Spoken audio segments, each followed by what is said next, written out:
Na mtazamaji, nayo serikali ya Kenya Kwanza iko kwenye darubini leo kuhusiana na kufurushwa kwa mwanaharakati mmoja ambaye ni wakili kutoka Zimbabwe, Brian Kagoro. Na Kagoro alizuiliwa katika uwanja wa JKIA kwa saa 10 na kisha kurudishwa Afrika Kusini.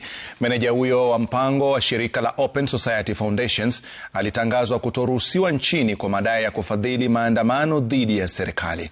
Gatete Njoroge na taarifa hiyo. Safari ya Brian Kagoro nchini Kenya mapema wiki hii ilimjongea.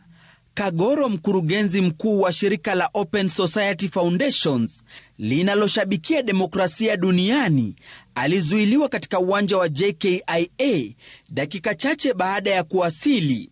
Ripoti zikiarifu kuwa alihojiwa kwa zaidi ya saa 10 na watu wanaoaminika kuwa maafisa wa ujasusi kuhusiana na shughuli zake humu nchini. Baada ya mahojiano yanayodaiwa kuhusisha maswali ya ufadhili wa mashirika yasiyokuwa ya kiserikali, haswa wakati wa maandamano, Kagoro alifurushwa nchini na kurejeshwa Afrika Kusini alikotoka.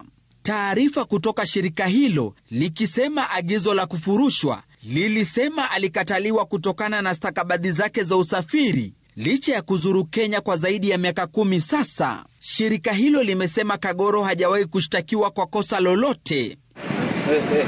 Hatua hii inayoashiria utepetevu wa kuzingatia haki humu nchini imeshtumiwa vikali na mashirika ya kutetea haki. Tume ya KHRC kupitia taarifa imesema hatua hiyo inalenga kudhalilisha kazi za watetezi wa haki. KHRC imetaka uamuzi huo kubatilishwa na Kagoro kuruhusiwa nchini na maelezo kutoka kwa idara za ujasusi na uhamiaji kuhusiana na kisa hicho.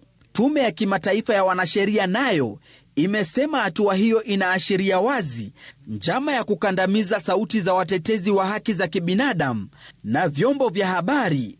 Wameitaka serikali kulinda haki za watetezi wa haki na kuwaruhusu nchini bila vikwazo.